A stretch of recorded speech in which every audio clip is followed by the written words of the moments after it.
Produksi.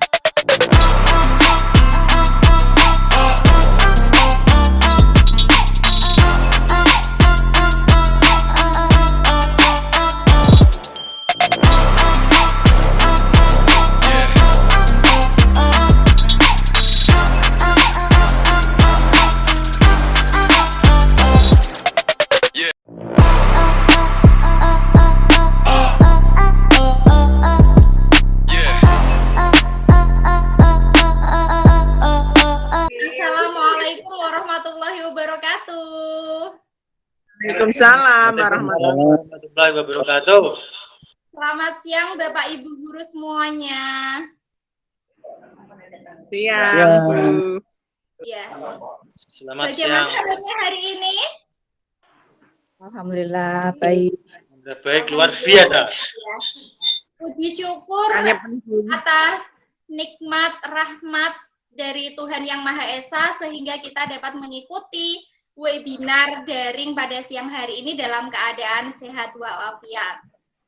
Untuk memulai kegiatan sosialisasi webinar kali ini, mari kita berdoa sesuai dengan agama dan kepercayaan masing-masing supaya kegiatan kita hari ini diberikan kelancaran dan kemudahan serta kebermanfaat untuk kita ke depannya. Berdoa dipersilahkan.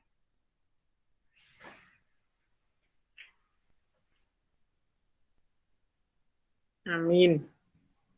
Berdoa selesai.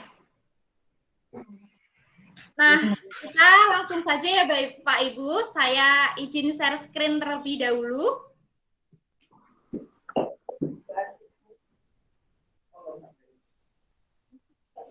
Perkenalkan, saya Sri Subianti, calon guru penggerak Angkatan 4 dari Kabupaten Pati.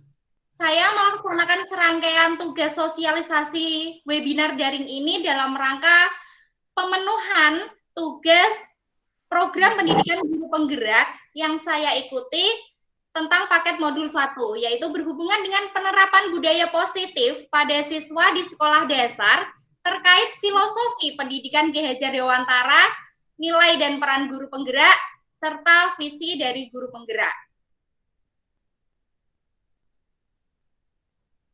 Nah, untuk membuka kegiatan webinar kali ini, supaya kita lebih bersemangat, saya punya pantun Bapak Ibu. Nanti Bapak Ibu bisa membalas dengan kata-kata cakep, begitu ya.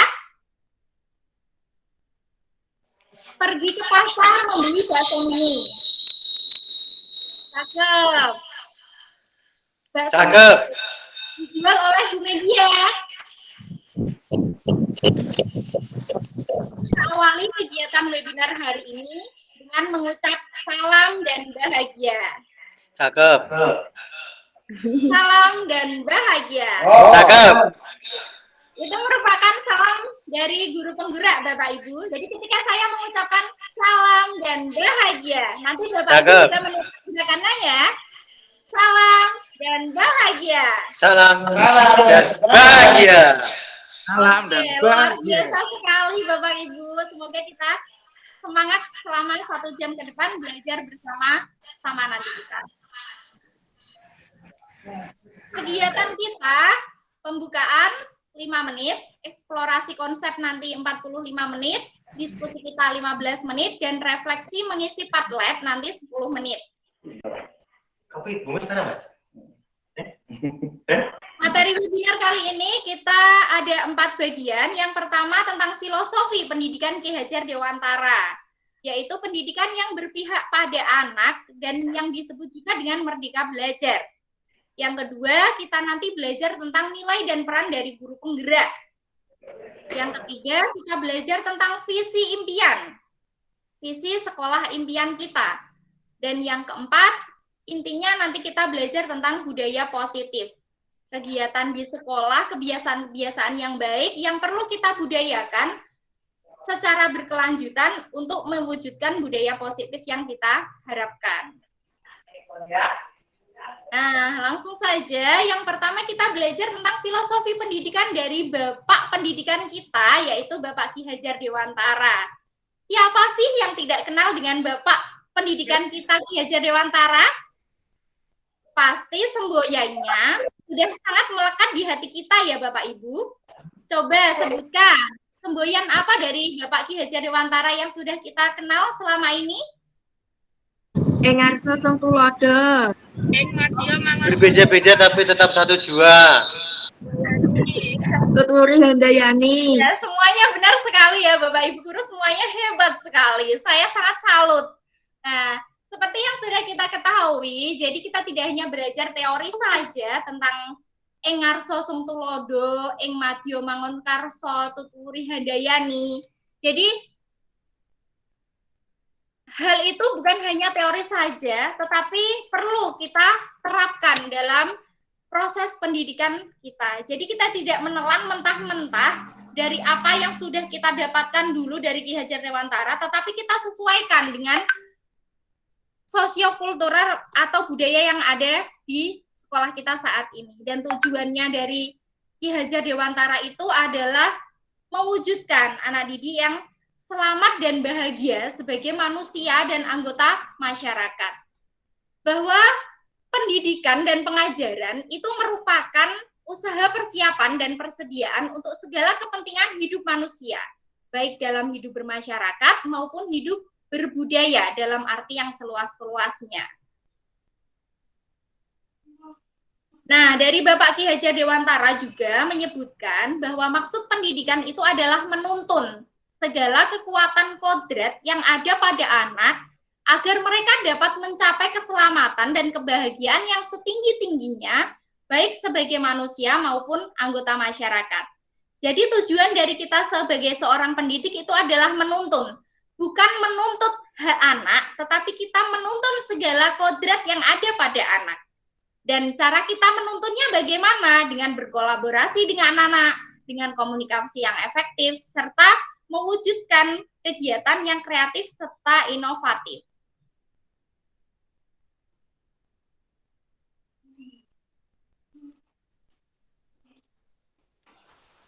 Nah, pendidikan menurut Ki Hajar Dewantara itu adalah menuntun anak sesuai kodrat alam dan kodrat zaman. Jadi, ketika kita menanam tanaman padi, tidak mungkin akan tumbuh menjadi jagung. Begitu pula, ketika kita menanam jagung, tidak akan mungkin tumbuh menjadi padi. Ya kan Bapak Ibu? Jadi, kita menanam padi dari yang bibit kurang unggul, tetapi jika kita memberikan perlakuan yang baik, sinar matahari yang cukup, air yang cukup, tanah yang subur, maka padi tersebut akan tumbuh menjadi tumbuhan padi yang baik. Tetapi berbeda jika kita menanam padi dari bibit yang paling unggul pun, tetapi kita tidak memberikan perawatan yang baik, air yang cukup, sinar matahari yang kurang, maka padi tersebut pun tidak akan tumbuh dengan optimal. Sama seperti anak, kita harus memberikan perlakuan dan perhatian yang baik sesuai dengan kodrat alam dan kodrat zamannya. Yang kedua, merdeka belajar. Pendidikan berpihak pada anak. Jadi, kita selalu mengusahakan apa yang dibutuhkan anak, kondisi dan lingkungan apa yang dibutuhkan oleh anak. Jadi, kita menuntun anak sesuai dengan kebutuhannya, bukan sesuai dengan apa yang kita inginkan. Yang ketiga, pendidikan bukan teori tabula rasa. Anak lahir bukan sebagai kertas kosong. Jadi anak lahir itu sebagai sebuah garis yang samar-samar. Dan tugas kita itu adalah menebalkan garis samar-samar tersebut, Bapak Ibu. Jadi bukan sebagai kertas kosong anak itu. Sudah memiliki kodratnya masing-masing. Kita tinggal menebalkan garis itu dengan konteks diri anak dan sesuai dengan sosiokultural yang ada di lingkungan sekitar kita. Yang keempat, permainan anak dalam pembelajaran di sekolah sebagai kultur. Jadi, menyelipkan permainan dalam sebuah pembelajaran di taman siswa di Yogyakarta itu dirasa lebih efektif. Karena permainan anak menyebabkan anak menjadi senang dan pembelajaran menjadi lebih bermakna. Dan diharapkan dengan kita menerapkan filosofi pendidikan Ki Hajar Dewantara nantinya, di pendidikan masa depan kita dapat mewujudkan murid yang humanis, penuh kasih sayang, hati yang bersih dan jujur, dan mereka menjadi murid yang selamat dan bahagia sebagai student well-being yang sesungguhnya dalam kehidupan bermasyarakat.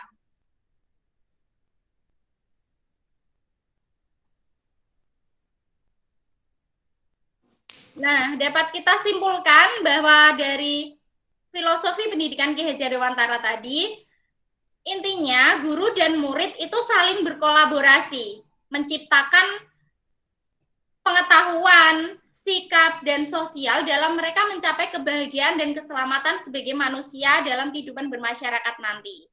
Siswa dan guru itu merdeka belajar. Mereka berkolaborasi bersama, menggali dan mengembangkan potensi untuk mewujudkan student well-being.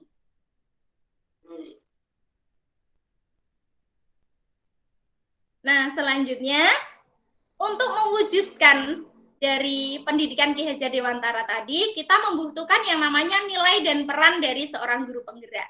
Kita semua adalah calon guru penggerak, Bapak Ibu. Jadi kita harus mengetahui nilai dan peran kita, supaya kita dapat mewujudkan filosofi pendidikan Ki Hajar Dewantara saat ini. Guru secara sadar menguatkan profil pelajar Pancasila, nilai peran dari guru penggerak yang dapat kita terapkan sehingga nanti dapat menumbuhkan profil pelajar Pancasila pada murid-murid kita. Jadi kita nanti dapat mewujudkan profil pelajar Pancasila jika kita juga mampu menjadi teladan. Jadi dalam diri kita harus merasa bergerak. Dari kita memilih bergerak, maka kita akan merasa tergerak. Dan kita dapat menggerakkan manusia lainnya untuk mewujudkan profil pelajar Pancasila. Dan seperti tujuan pendidikan yang saat ini sedang digalakkan tentang merdeka belajar, Bapak Ibu, karena dengan adanya semangat merdeka belajar tersebut, maka memunculkan sebuah pedoman untuk mewujudkan profil pelajar Pancasila. Dan profil pelajar Pancasila itu terdiri dari beriman bertakwa kepada Tuhan, berakhlak mulia, berbineka global, bergotong royong, kreatif, bernalar kritis, serta mandiri. Itulah pelajar Pancasila yang diharapkan nanti bisa menjadi pelajar sepanjang hayat dengan menerapkan nilai-nilai Pancasila yang ada di Indonesia saat ini. Nah, kompetensi guru yang diharapkan untuk mewujudkan profil pelajar Pancasila, yang pertama dapat mengembangkan diri dan orang lain, didasari dengan kesadaran aktif dalam organisasi dan komunitas lain untuk mengembangkan karir. Yang kedua, memimpin pembelajaran, menciptakan lingkungan belajar, pelaksanaan pembelajaran, evaluasi, refleksi, dan perbaikan kualitas pembelajaran yang berpihak pada murid. Yang ketiga, memimpin manajemen sekolah, mewujudkan visi sekolah menjadi budaya belajar dan mengelola program sekolah yang berpihak pada murid. Yang keempat, memimpin pengembangan sekolah, mengoptimalkan proses belajar dan relevan dengan kebutuhan serta melibatkan orang tua dan komunitas lainnya. Selanjutnya, peran dari guru penggerak. Peran kita bersama-sama Bapak Ibu. Yang pertama, menjadi pemimpin pembelajaran, menitikberatkan pada komponen yang terkait erat dengan pembelajaran dan budaya positif. Yang kedua, mewujudkan kepemimpinan murid, mendorong peningkatan kemandirian dan kepemimpinan murid di sekolah dalam budaya positif. Yang ketiga, menggerakkan komunitas praktisi. Jadi kita mampu berpartisipasi aktif dalam membuat komunitas belajar untuk para rekan guru dalam mewujudkan budaya positif. Yang keempat, kita mendorong kolaborasi antar guru. Kita membuka ruang diskusi dengan guru, kita membuka ruang diskusi dengan pemangku kepentingan untuk mewujudkan budaya positif. Yang terakhir, kita menjadi coach bagi guru lain. Kita mampu menjadi mentor bagi guru lain terkait dengan pengembangan pembelajaran budaya positif di sekolah. Nah, nilai-nilai dari guru penggerak yang harus kita miliki yang pertama adalah mandiri. Kita mampu mewujudkan motivasi dari dalam diri untuk melakukan suatu aksi dan kita mampu mempertanggungjawabkannya. Sehingga kita mampu melakukan refleksi. Melakukan refleksi dan memaknai setiap kegiatan yang kita lakukan, kita dapat menemukan kekuatan dan kelemahan yang ada pada diri kita. Kita dapat mengembangkan kemampuan kita, kekuatan yang ada pada diri kita, dan kita dapat memperbaiki kelemahan yang kita miliki. Nah, dari refleksi itu, kita dapat menjadi guru yang inovatif. Kita mampu menciptakan gagasan-gagasan baru yang dapat mengembangkan pembelajaran kita ke arah yang lebih baik lagi. Dan kita pun dapat melakukan kolaborasi dengan para guru, dengan para warga kepala sekolah, atau di luar lingkungan sekolah untuk mewujudkan budaya positif. Budaya positif yang kita harapkan adalah berpihak pada murid. Jadi sesuai dengan kebutuhan murid, bukan sesuai dengan apa yang kita inginkan. Itu ya Bapak Ibu. Sehingga pada dasarnya kita telah melakukan kompetensi, nilai, dan peran dari guru penggerak tersebut. Tetapi kita kurang mengetahui label dari nilai dan peran guru penggerak tersebut. Dan tugas kita adalah membiasakan, melaksanakan apa yang sudah kita lakukan dan mengembangkan ke arah perbaikan untuk mewujudkan profil pelajar Pancasila.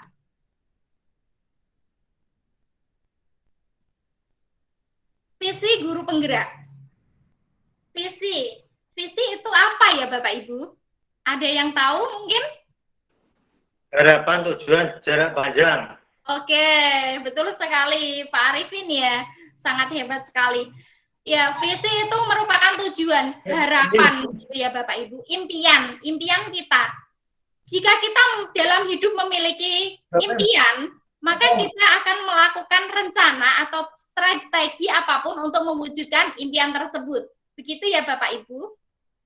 Misalnya, Pak Samsul memiliki tujuan untuk mendekati Bu Lilis misalnya. Maka Pak Samsul akan melakukan berbagai cara, rencana, atau kegiatan, tindakan apapun supaya visinya untuk mendekati Bu Lilis itu berhasil. Begitu ya Bapak Ibu. Nah, oleh karena itu, untuk mewujudkan visi dari guru penggerak itu, ada beberapa langkah. Setiap manusia, semua pihak di sekolah itu pasti menginginkan yang namanya sekolah impian. Sekolah yang aman, nyaman, sistem pembelajaran yang menyenangkan, bermakna, murid yang pinter, itu merupakan impian dari semua orang. Namun, untuk mencapai hal tersebut, tidak semudah membalikkan telapak tangan. Kita membutuhkan suatu paradigma perubahan. Perubahan yang mendasar, upaya konsisten, dan secara bertahap. Nah, dari perubahan yang kita lakukan, itu nanti akan menjadi tujuan visi kita. Perubahan yang lebih baik dari kondisi yang saat ini sudah kita lakukan. Itu tujuan dari impian kita. Nah, nanti akan menciptakan yang namanya reformasi budaya sekolah. Melakukan perubahan budaya di sekolah, pembiasaan-pembiasaan di sekolah, kebiasaan baik yang harus kita budayakan. Untuk melakukan reformasi budaya sekolah tersebut, kita perlu melakukan yang namanya perubahan positif dan konstruktif. Perubahan ini dapat kita lakukan dengan menggunakan paradigma perubahan yang namanya inquiry apresiatif. Tahapan yang kita lakukan adalah tahapan bagja. Selanjutnya, terwujudlah yang namanya budaya positif yang kita inginkan, yaitu untuk mewujudkan profil pelajar Pancasila. Begitulah visi untuk menuju budaya positif yang kita inginkan, Bapak Ibu.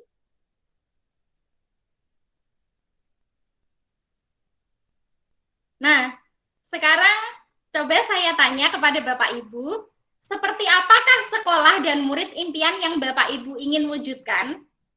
Misalnya kalau saya ingin mewujudkan sekolah impian yang sekolahnya nyaman, aman, pembelajarannya menyenangkan, dan murid impian saya adalah murid yang mampu mewujudkan profil pelajar Pancasila. Nah, kalau Bapak Ibu seperti apa murid dan sekolah impian yang ingin Bapak Ibu wujudkan? Impiannya ya hampir sama lah. Sekolah yang aman, nyaman, menyenangkan untuk anak-anak agar bisa lebih kreatif, inovatif. Iya, bagus sekali impiannya dari Bu Lilis ya. Jadi jika kita sudah memiliki impian tersebut, maka kita memiliki strategi untuk mewujudkannya.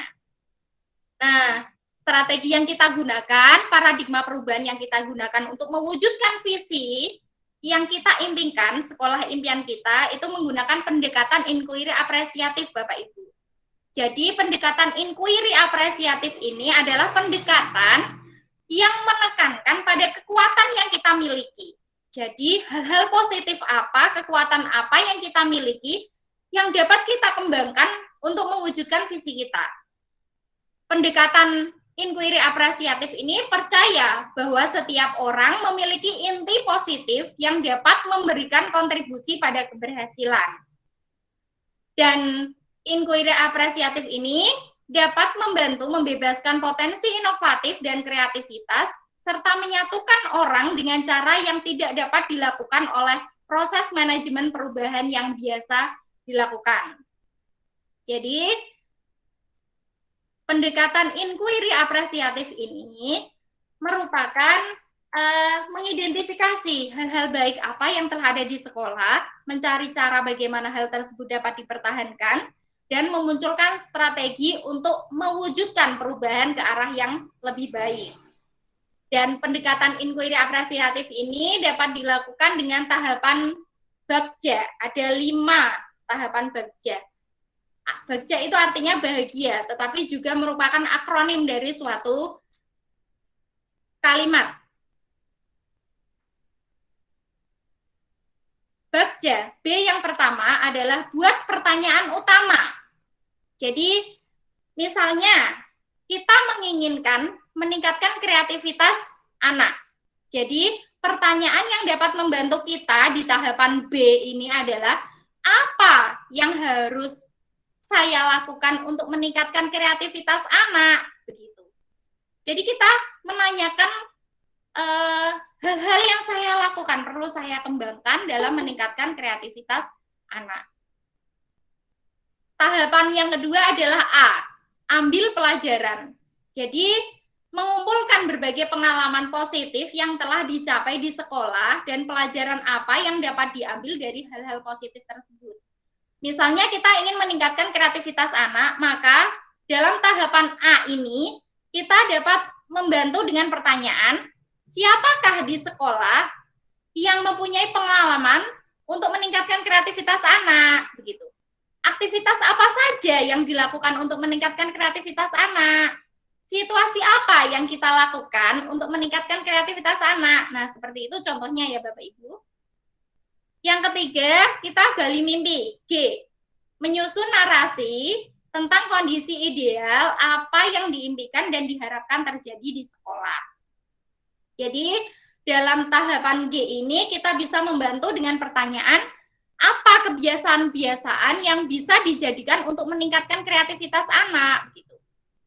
Dan yang keempat, tahapan J, jabarkan rencana, merumuskan rencana tindakan tentang hal-hal penting yang perlu dilakukan untuk mewujudkan visi. Jadi, bisa dilakukan dengan pertanyaan, apa langkah paling utama yang dapat kita lakukan untuk meningkatkan kreativitas anak? Apa langkah terobosan yang dapat kita lakukan supaya kreativitas anak berkelanjutan, begitu ya Bapak Ibu. Dan langkah A yang terakhir, atur eksekusi, yaitu memutuskan langkah yang akan diambil, siapa yang akan terlibat, bagaimana strateginya, dan aksi lainnya demi mewujudkan visi perlahan-lahan. Jadi, dengan kreativitas anak tadi, kita dapat membantu dengan pertanyaan, siapa yang bisa mengarahkan, siapa yang dapat memantau perkembangan kreativitas anak, begitu. Itu adalah tahapan Bagja yang dapat membantu kita dalam mewujudkan visi sekolah impian kita. Nah, selanjutnya kita belajar tentang budaya positif. Ada 6 materi budaya positif yang akan kita pelajari. Yang pertama adalah perubahan paradigma. Yang kedua, tentang disiplin positif dan motivasi. Yang ketiga, tentang keyakinan kelas. Yang keempat, tentang pemenuhan kebutuhan dasar. Yang kelima, tentang posisi kontrol sebagai seorang guru. Dan yang terakhir, tentang segitiga restitusi. Nah, kita akan belajar tentang perubahan paradigma, Bapak Ibu. Saya mohon bantuannya, kita bermain kegiatan kepalan tangan. Bu Lilis, Bu Mila, sama Bu Eni Mahmud. Oke. Bu Lilis, tugasnya menuliskan satu kalimat. Kalimat itu adalah sesuatu yang berharga untuk Bu Lilis. Kemudian tugas dari Bu Eni sama Bu Mila merayu Bu Lilis supaya mau membukakan kepalan tangannya, di mana di dalam kepalan tangan Bu Lilis tadi sudah ada tulisan yang sangat berharga bagi Bu Lilis. Jadi Bu Lilis nanti dengan sekuat tenaga bagaimana tidak melepaskan kepalan tangannya itu, karena di kepalan tangannya itu berisi sesuatu yang berharga. Jadi Bu Lilis mempertahankannya, sedangkan Bu Eni dan Bu Mila adalah merayu supaya Bu Lilis mau membukakan kepalan tangannya, membacakan isi dari tulisan kertas yang ditulis oleh Bu Lilis. Siap? Bu Lilis, Bu Mila, sama Bu Eni? Siap. Oke, siap. Bu Lilis tunjukkan kepalan tangannya. Di kertas sudah ditulisi. Oke, siap ya. Sekarang Bu Eni dulu. Coba berikan kata-kata rayuan supaya Bu Lilis mau membukakan kepalan tangannya. Assalamualaikum Bu Lilis. Salam. Bu Lilis, Boleh boleh tahu nggak apa yang ada di genggaman tangannya? Boleh. Tolong buka dong. Isinya apa sih? Kasih tahu dong. Rahasia. Pakai rahasia-rahasia segala. Buka, nanti ku kasih hadiah balon, kata Mbak Ria. Mau. Buka dong, Bu. Ya, coba sekarang Bu Mila merayu Bu Lilis. Ayo dong, Bu, sedikit.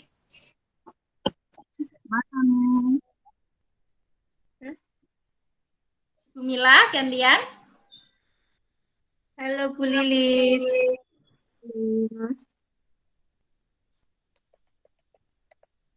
Minta tolong dong dibuka. Mbak Lilis, nanti tak kasih jajan Mbak Lilis. Mbak Lilis. Buka, buka ayo. Ayo mau yang mana? Nanti ku kasih loh. Kalau nggak mau nggak kasih.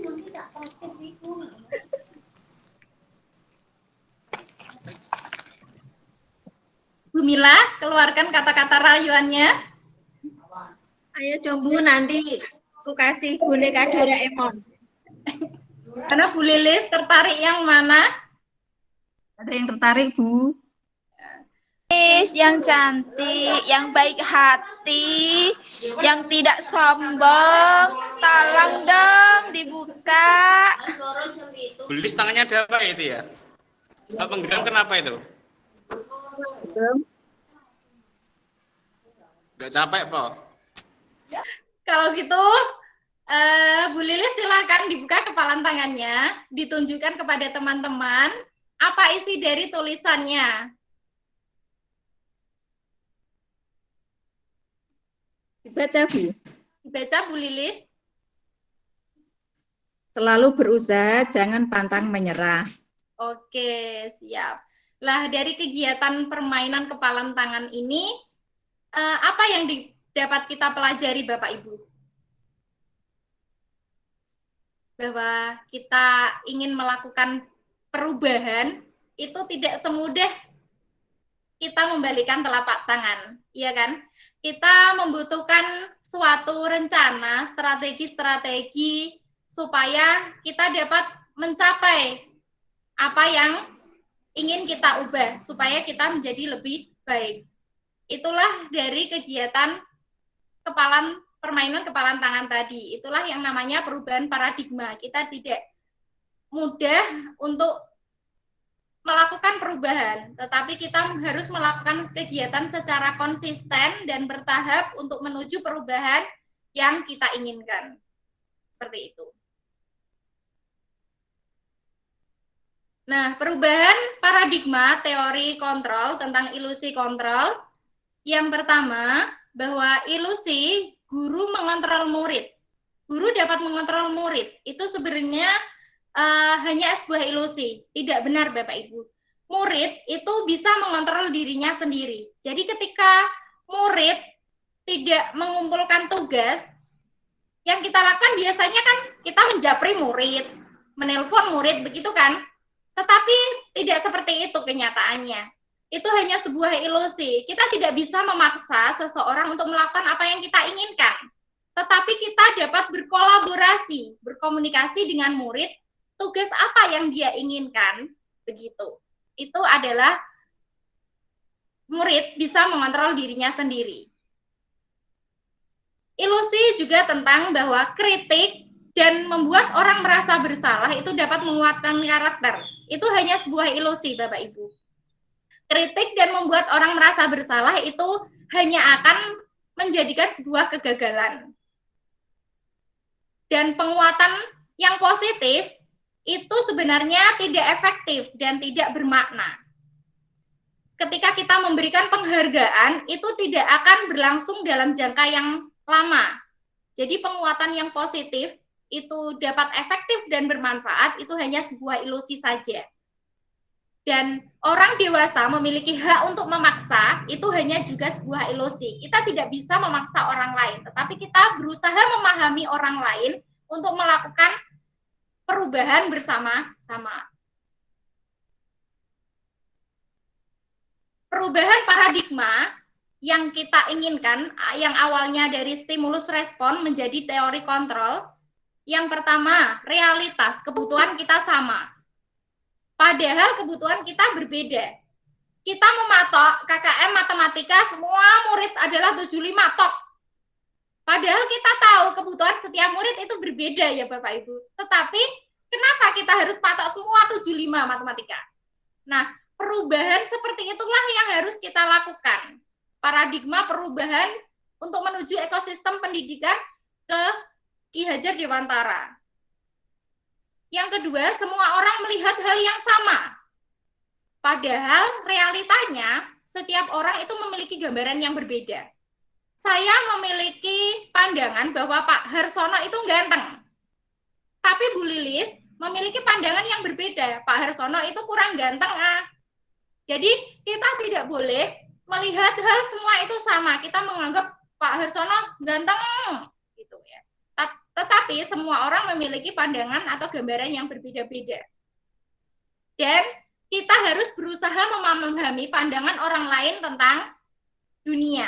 Bukan kita memaksa orang lain berpandangan sama. Kita harus memaksa Bu Lilis, Bu Mila, Bu Neinita menganggap Pak Harsono ganteng, tidak. Tetapi kita harus memahami bahwa oh mungkin pandangan dari Bu Lilis menganggap Pak Harsono kurang ganteng dipandang dari depan. Kalau saya menganggap Pak Harsono ganteng karena saya pandang dari kiri atau sebelah kanan. Gitu. Dan perilaku buruk dilihat sebagai suatu kesalahan. Padahal aslinya semua perilaku itu memiliki tujuan Bapak Ibu. Jadi ketika peraturan sekolah mengatakan siswa harus memakai sepatu hitam. Dan ketika ada siswa yang memakai sepatu warna merah, kita salahkan. Itu adalah perilaku buruk, salah begitu. Padahal siswa yang memakai sepatu merah itu kan memiliki tujuan. Semua perilaku memiliki tujuan. Siapa tahu sepatu hitam yang dipakai oleh siswa kemarin kehujanan, belum kering, dan tidak memiliki sepatu hitam lagi, punyanya sepatu merah. Siswa memakai sepatu merah. Kalau dipaksa memakai sepatu hitam, dia akan tidak nyaman dalam belajar. Jadi, kita tidak langsung menganggap buruk perilaku siswa yang melakukan kesalahan. Tapi kita menanyakan, karena setiap perilaku memiliki tujuan. Selanjutnya, orang lain bisa mengontrol saya, dan saya bisa mengontrol orang lain. Itu adalah stimulus respon.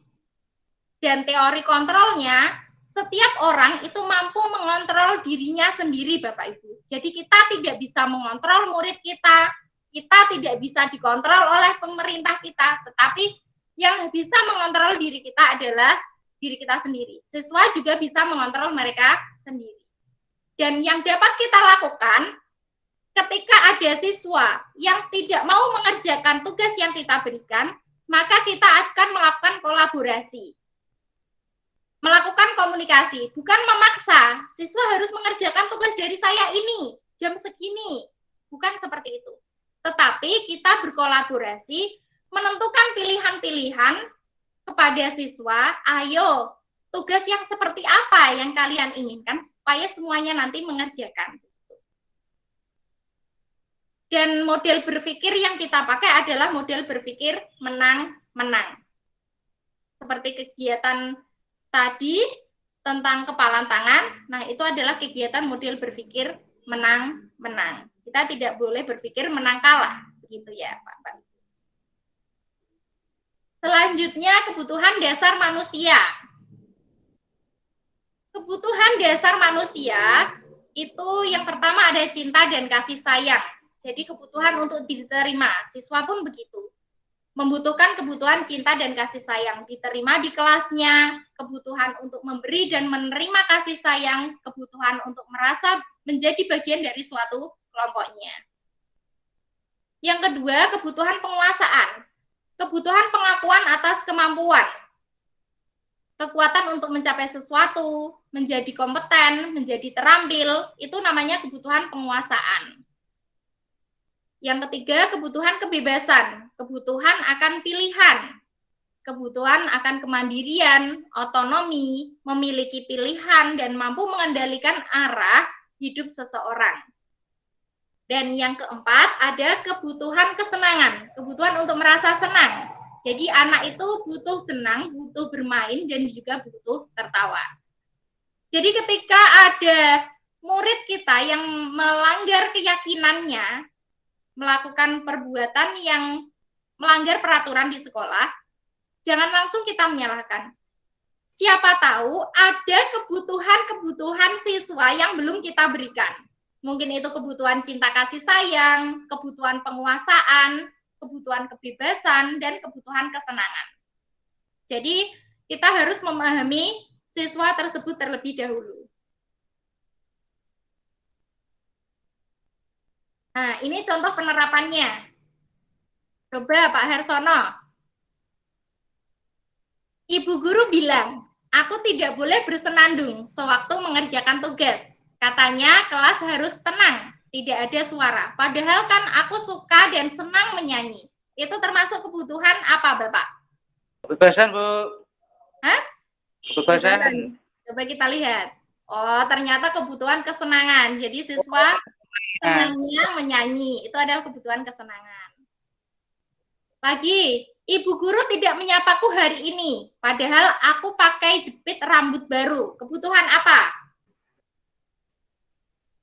Cinta dan kasih sayang. Jadi murid itu ingin disapa oleh gurunya, itu merupakan kebutuhan cinta dan kasih sayang. Yang ketiga, aku bosan, masa belajarnya cuma gitu-gitu aja, dengerin ibu guru aja. Itu termasuk kebutuhan apa? Kebebasan. Yang terakhir, aku sebel gambarku tidak rapi, malah ibu guru nunjukin ke teman-temanku di depan kelas. Itu termasuk kebutuhan penguasaan.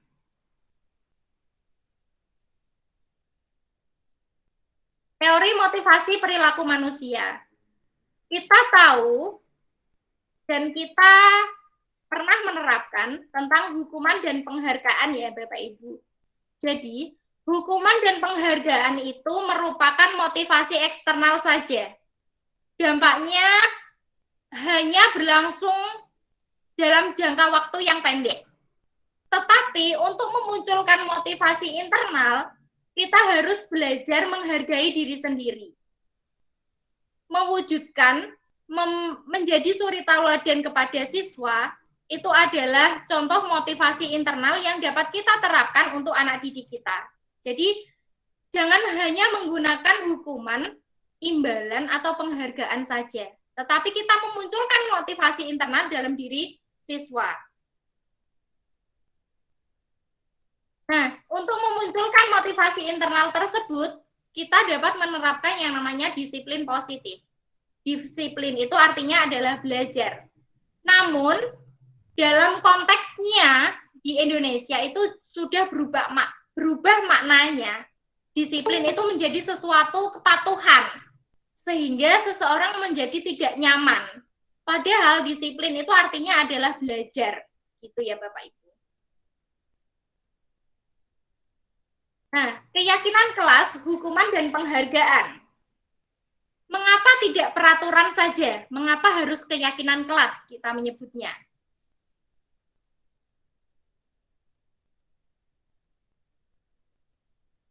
Kita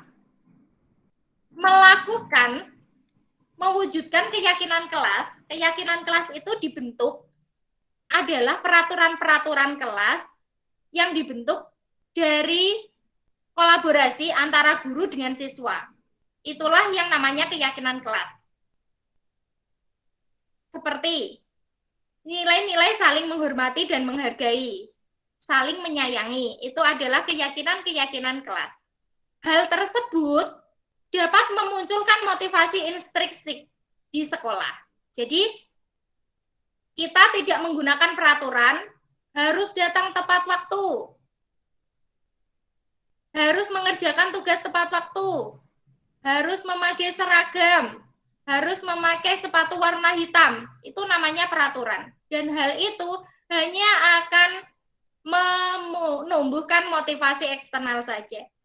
Untuk memunculkan motivasi secara intrinsik dari dalam diri siswa, kita harus mengubah peraturan tersebut menjadi sebuah keyakinan kelas. Keyakinan kelas dibentuk kolaborasi antara guru dengan siswa.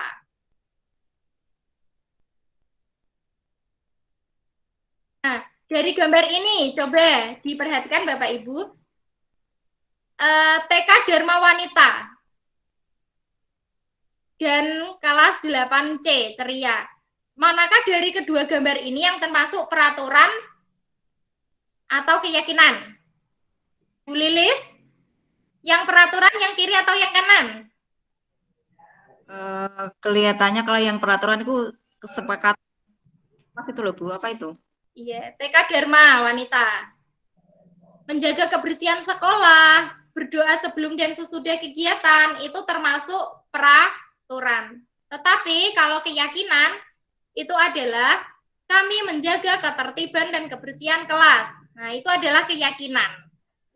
Jadi, yang sebelah kiri itu adalah peraturan, yang sebelah kanan itu adalah keyakinan kelas. Jadi kita harus mengubah peraturan itu menjadi sebuah keyakinan, supaya siswa mau melaksanakan yang timbul motivasi dari dalam dirinya. Nah, pemberian penghargaan itu sebenarnya menghukum seseorang, Bapak Ibu. Kenapa? Karena pemberian penghargaan itu berpengaruh pada jangka pendek dan jangka panjang. Tidak dapat mengubah karakteristik seseorang untuk selamanya. Jadi penghargaan itu aslinya tidak efektif. Dan penghargaan itu merusak hubungan. Ketika kita memberikan penghargaan kepada siswa, siswa yang tidak mendapatkan penghargaan, dia akan merasa iri dan akan menimbulkan kesenjangan. Itulah yang akan merusak hubungan. Penghargaan mengurangi ketepatan. Jadi ketika kita memberikan penghargaan kepada siswa, bagi siswa yang tercepat mengumpulkan tugas, mereka akan lebih memilih untuk cepat mengerjakan tugas dan mendapatkan penghargaan, tetapi jawaban mereka kurang tepat. Nah, itu penghargaan mengurangi ketepatan. Dan penghargaan itu menghukum. Ketika terjadi perengkengan di kelas, siswa ingin mendapatkan ranking 1. Dan jika ia mendapatkan ranking 2, maka dia akan merasa kecewa dan merasa terhukum oleh dirinya sendiri. Jadi sebisa mungkin kita tidak menggunakan penghargaan, tetapi kita memunculkan motivasi intrinsik dari dalam diri siswa. Nah, perbedaan hukuman dan konsekuensi. Kita juga dilarang menggunakan hukuman, Bapak Ibu. Karena hukuman itu pun akan berdampak pada jangka pendek saja. Kita lebih baik menggunakan konsekuensi. Hukuman itu sifatnya membuat anak sakit dari segi fisik maupun hati.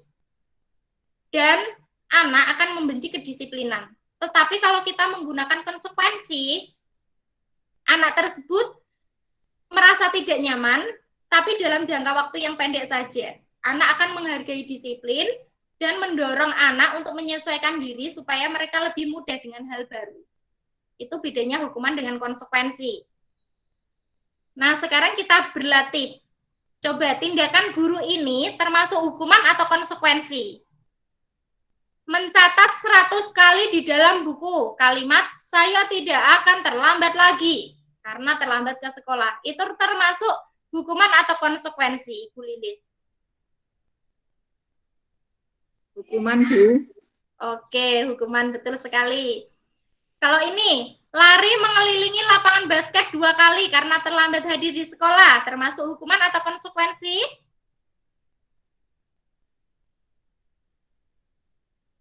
Bu Lilis? Hukuman, Bu. Oke, hukuman. Yang ketiga, murid diminta untuk push up 15 kali karena tidak menggunakan masker ke sekolah. Hukuman atau konsekuensi, Bu Lilis? Hukuman. Oke, hukuman, betul. Kalau ini, menggantikan kertas tugas teman yang telah dicoret-coret. Hukuman atau konsekuensi? Konsekuensi. Iya, betul sekali. Membersihkan tumpahan air di meja tulis karena tersenggol pada saat belajar. Hukuman atau konsekuensi? Oke, betul sekali. Meminta murid tidak mengenakan sepatu seharian di sekolah karena tidak mengenakan sepatu hitam. Hukuman atau konsekuensi? Hukuman. Oke, betul. Yang terakhir, lari mengelilingi lapangan basket 2 kali karena terlambat 10 menit untuk pelajaran PJOK. Hukuman atau konsekuensi? Oh, baik. Hukuman. Nah, konsekuensi. Kenapa lari mengelilingi lapangan itu disebut konsekuensi? Karena pelajaran PJOK itu kan pertama kita harus pemanasan, begitu ya Bapak Ibu. Lah, mengelilingi lapangan 2 kali, itu kan termasuk pemanasan. Jadi itu adalah konsekuensi. Posisi kontrol sebagai guru. Nah, yang pertama adalah guru sebagai penghukum. Seorang penghukum bisa menggunakan hukuman fisik maupun verbal. Yang kedua, pembuat orang merasa bersalah. Menggunakan suara lebih lembut, membuat keheningan yang membuat orang lain merasa tidak nyaman, bersalah atau rendah diri.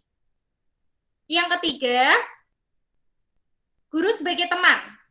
Mengontrol murid melalui persuasi, menggunakan hubungan baik dan humor. Yang keempat, guru sebagai monitor atau pemantau. Jadi tugasnya mengawasi, bertanggung jawab atas perilaku orang-orang yang diawasi. Yang kelima, guru sebagai manajer atau mentor, mempersilakan murid mempertanggungjawabkan perilakunya, mendukung murid agar menemukan solusi atas permasalahannya sendiri. Itu adalah 5 posisi guru sebagai penghukum, pembuat orang merasa bersalah, sebagai teman, sebagai monitor atau pemantau, dan sebagai manajer. Nah, dari kata-kata kalimat ini, coba Bu Lilis, dari kalimat "apa mau kamu?" Nah, kalau kita praktekkan sebagai seorang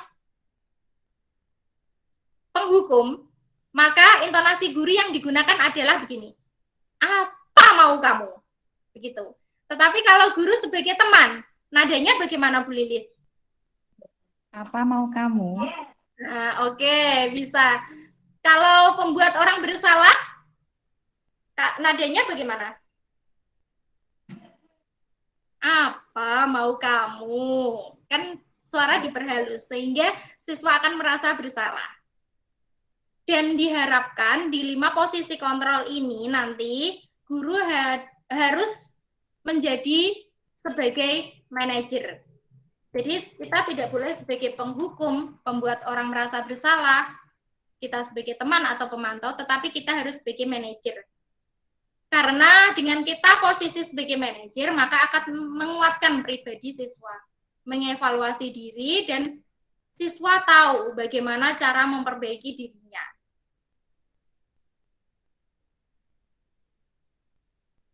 Nah, dari kelima posisi kontrol yang dilakukan oleh guru, itu tadi adalah cara menanamkan disiplin positif pada murid, yaitu dengan melakukan restitusi.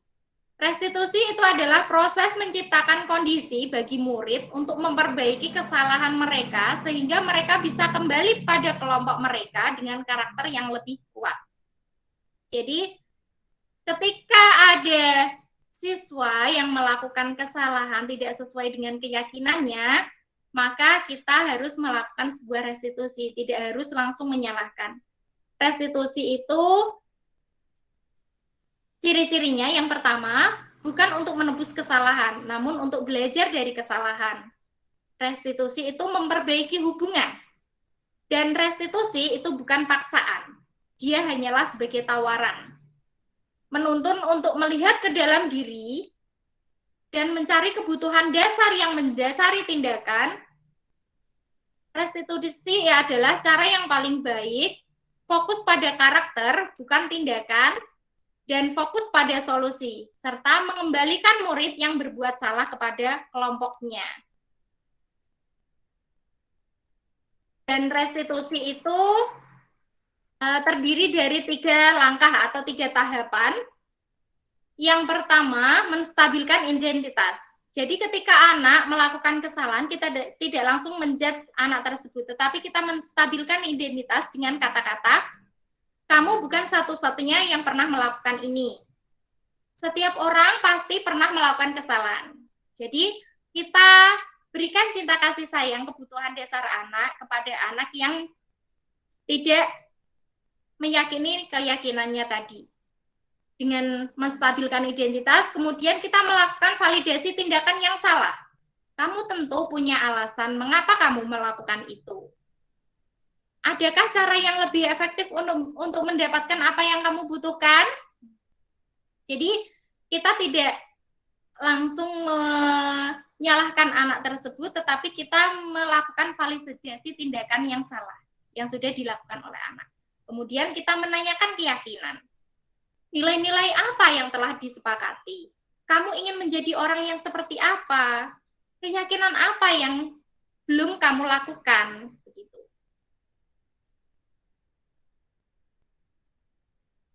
Jadi, segitiga restitusi itu tadi digunakan untuk menguatkan karakter anak ketika dia kembali ke kelasnya, ketika dia melakukan kesalahan. Membuat anak merasa gagal karena berbuat salah menjadi positif terhadap dirinya. Kemudian memahami kebutuhan dasar apa yang mendasari sebuah tindakan, kita bisa menemukan cara-cara yang paling efektif untuk memenuhi kebutuhan tersebut. Kemudian kita melihat, membuat anak dapat menemukan kesalahannya dihubungkan dengan nilai sosial dan kemanusiaan untuk interaksi dengan orang lain. Nah, ini ada contoh penerapan budaya positif yang pernah saya lakukan, Bapak Ibu. Yang pertama tentang pendidikan Ki Hajar Dewantara, kita bisa menyaksikan videonya. Jadi dalam kegiatan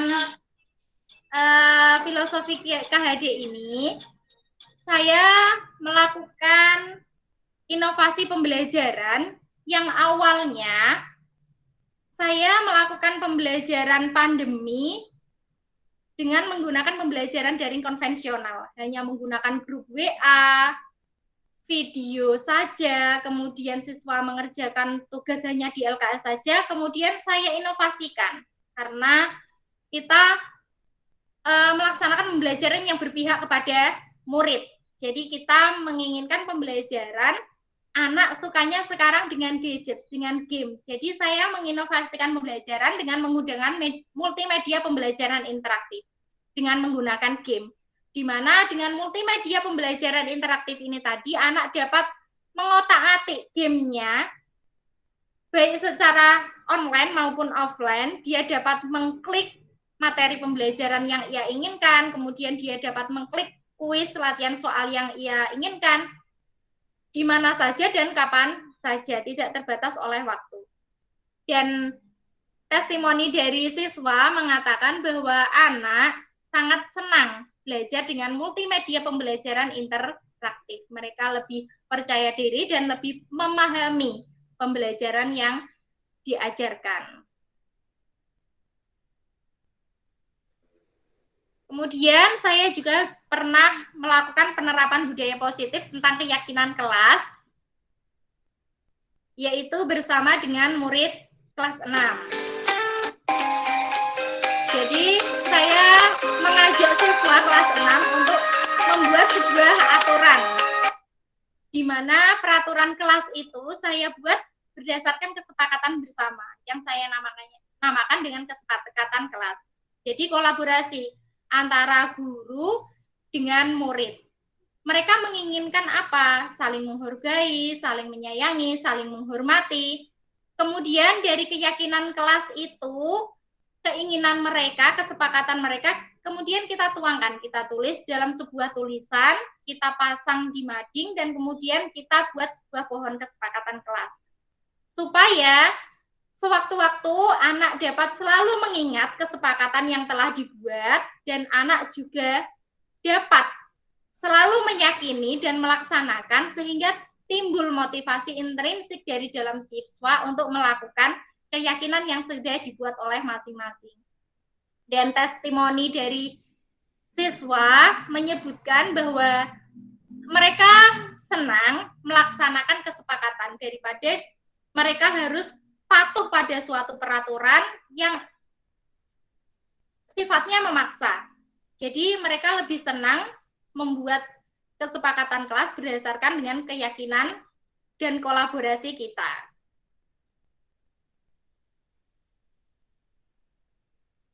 Dan praktik yang ketiga yang saya lakukan adalah tentang restitusi. Jadi ketika saya melakukan restitusi terhadap anak yang melakukan kesalahan, ketika ada anak main lempar-lemparan buku temannya sampai bukunya sobek, kita tidak langsung menyalahkan anak tersebut, tetapi kita memberikan langkah-langkah penyelesaian masalah.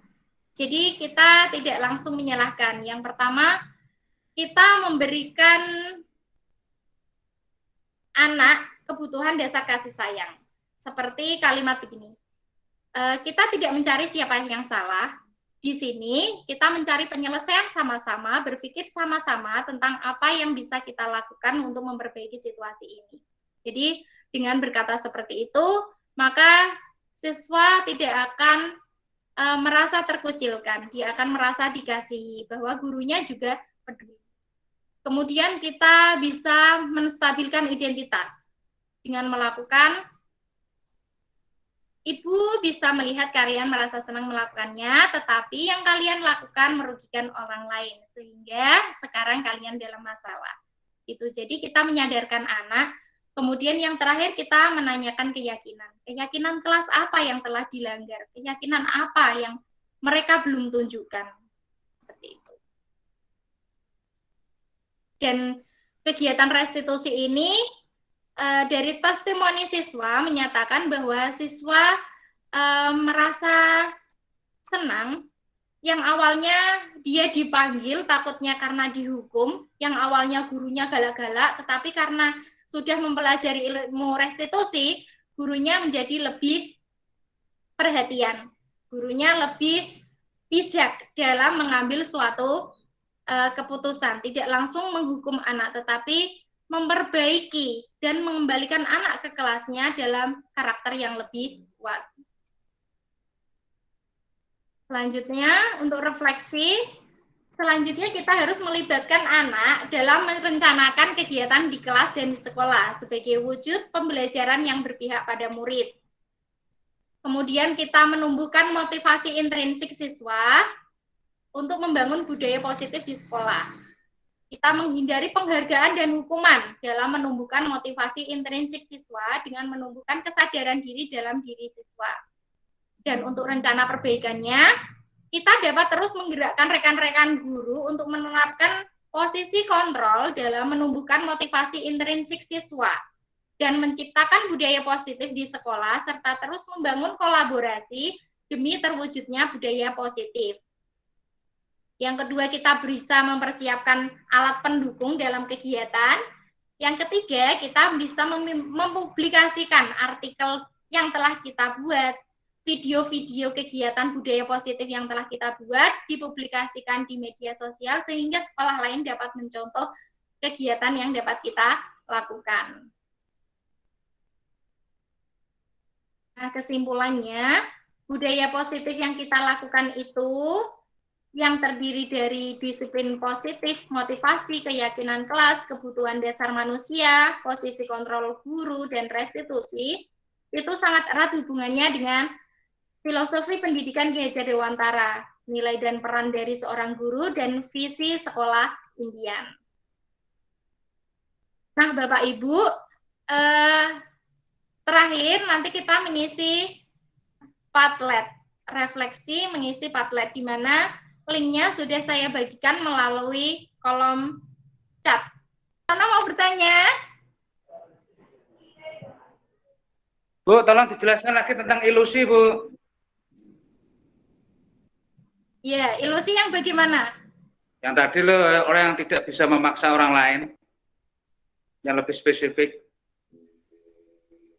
Oke. Ilusi tentang kita tidak bisa memaksa orang lain. Misalnya ketika anak tidak mengerjakan tugas daring. Yang biasanya Pak Hersono lakukan apa? Langsung menelpon anak, menjapri anak, ayo segera tugas dikumpulkan hari ini, begitu. Ya kan? Ya. Nah, padahal kita tidak bisa memaksa anak, tetapi kita dapat berkolaborasi dengan mereka. Kita komunikasikan, kenapa kok kamu belum mengumpulkan tugas? Kesulitannya apa? Kamu pengennya tugas yang seperti apa? Kalau tugas seperti ini tidak bisa dijangkau, tidak bisa dikerjakan, pengennya yang bagaimana? Begitu. Jadi kita tidak memaksa anak langsung japri tugas semua dikumpulkan sesuai dengan keinginan kita, tetapi kita memenuhi kebutuhan anak. Apa yang anak butuhkan, itulah yang kita utamakan. Karena kita pembelajaran adalah berpihak pada murid. Menurut KHD seperti itu, Bapak. Siap. Terima kasih, Ibu. Oke, untuk kegiatan refleksi, nanti kita mengisi Padlet. Linknya sudah saya kirim melalui pesan. Dan untuk terakhir, nanti kita kegiatan penutup.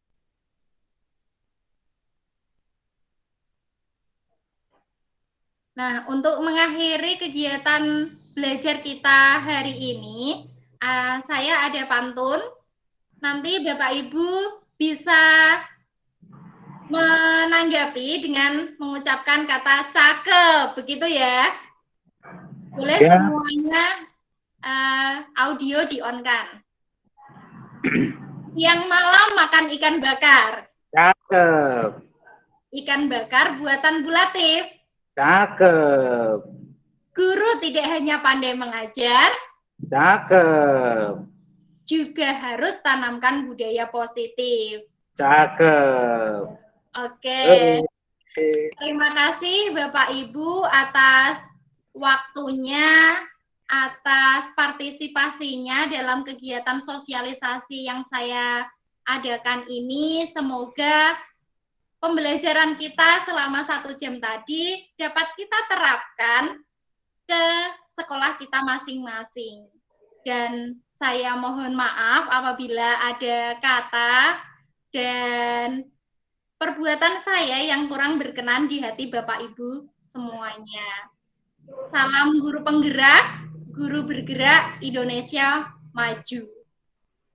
Sebelum kita akhiri, kita berdoa dulu ya Bapak Ibu untuk menutup kegiatan hari ini. Kita berdoa sesuai dengan agama dan kepercayaan masing-masing. Berdoa dimulai. Berdoa selesai. Terima kasih. Dan wassalamualaikum warahmatullahi wabarakatuh. Waalaikumsalam warahmatullahi wabarakatuh. Selamat siang. Terima kasih. Sampai jumpa lagi.